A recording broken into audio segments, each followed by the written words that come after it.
Wala nang maraming paligoy-ligoy pa, diretso sa punto na. Maiksi lang ang komentaryo, pero diretso sa punto. Maraming kuro-kuro, may tiwali, may totoo. Dito, sa Puntong Diretso tayo. Punto Diretso.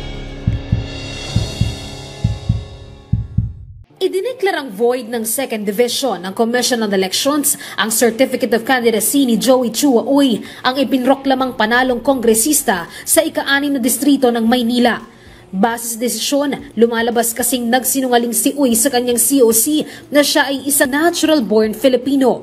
Kaya bukod sa posibleng kaso ng material representation at perjury, hindi rin makakaupo si Uy bilang kongresista. Maaaring siya ay naging Filipino citizen pero hindi po natural born, kung hindi naturalized lang. Sa ating pong saligang batas sa Article 6, Section 2 ng Konstitusyon, ang sinasabi po, the following are the qualifications of the members of the House of Representatives. Number 1, must be a natural born Filipino citizen. So maliwanag na maliwanag po yan. Mas inuna po yung mismong pagpa-file ng petition to cancel candidacy, and therefore as a necessary consequence niyan o bilang kasunod na aksyon ay yun naman pagpa-file ng tinatawag na criminal case for misrepresentation and perjury. Sa desisyon ng Second Division, ang magiging elected Manila 6th District Representative ay ang kalaban niya na si Bienvenido o Benny Abante Jr., na kasalukuyang kongresista sa distrito.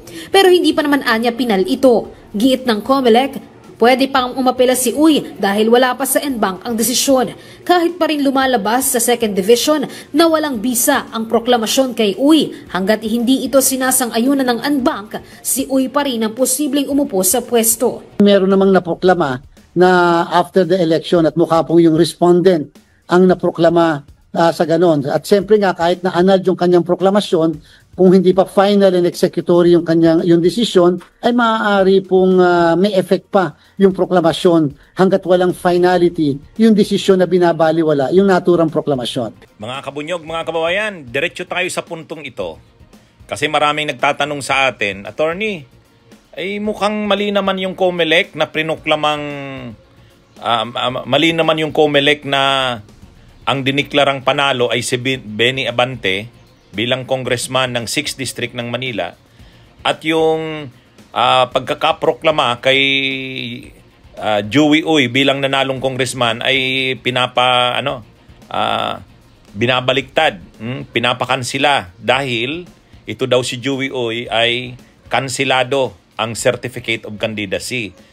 So may mga nagtatanong sa atin, Attorney, ay di ba si Joey Uy, yung father niya, okay, Chinese. Pero yung mother niya, Filipina. Dahil Filipina yung kanyang mother, sa 1987 Constitution, ang natural-born Filipino, kapag pinanganak ka na either yung father or mother mo ay Filipina, pinanganak ka sa Pilipinas, Filipino ka. Yung mother niya Filipina at dito siya pinanganak sa Pilipinas, dito na siya lumaki. So dapat Filipino citizen siya, natural-born. Yun, sige, puntuhan natin yan. Unang-una, kailan pinanganak si Joey Uy? Si Joey Uy, yung kalaban ni Benny Abante, pinanganak 1962. Dahil 1962 siya, ang mag-a-apply sa kanyang batas o konstitusyon kung paano nakaka-acquire ng citizenship, 1935 Constitution. Kasi tayo, ang mga constitutions natin, 1899 Constitution, 1935 Constitution, 1973 Constitution, saka 1987 Constitution. Dahil 1962 siya pinanganak, ang constitution niya na umiiral noon ay 1935 Constitution. Ano ba ang nakalagay sa 1935 Constitution nung panahong pinanganak si Joey Uy? Under Article 4, Section 1, Paragraph 3 of the 1935 Constitution, a person is a citizen of the Philippines if, open quote, those whose fathers are citizens of the Philippines, close quote. Yan yun. Yung sinasabi natin na those whose fathers or mothers are citizens of the Philippines, ngayon na lang yan, 1987. Pero noong 1935 Constitution, ang citizenship ng sino mang sa Pilipinas ay galing sa ama, galing sa father. Patrilineal tayo. kung tayo ay patrilineal at matrilineal, ibig sabihin yung citizenship kinukuha sa father at mother, di patrilineal at the same time matrilineal. Pareho, patre at matre. Matre, mother. Patre is father. Ay hindi. Noong 1935 Constitution, patrilineal pa ang Constitution natin. Ibig sabihin sa father kumukuha ng citizenship. Ano ba ang ni Joey O, yung father niya? Yung father niya talagang nung 1962, Chinese citizen pa. Nag-naturalize na citizen lang yung ama niya 1967. Ibig sabihin 5 years after na ipanganak siya.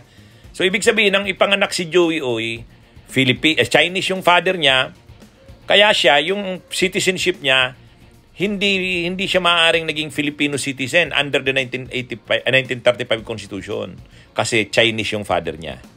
So ngayon, kung Chinese yung father niya, kailan naging Filipino citizen si Uy?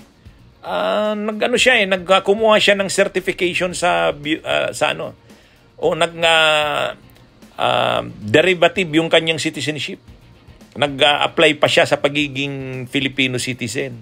Kasi nung naging Filipino citizen na yung ama niya, naturalized citizen na, kumuha na siya ngayon ng certification na Filipino citizen na rin siya kasi yung father niya ay naging Filipino citizen. Okay, naging Filipino citizen siya, pero hindi natural born. Kasi kapag nag-apply ka pa sa pagiging Filipino citizen mo, hindi yan natural born. Ang natural born citizen kasi yung by birth, yung hindi ka na kailangan mag-apply ng pagiging Filipino citizen.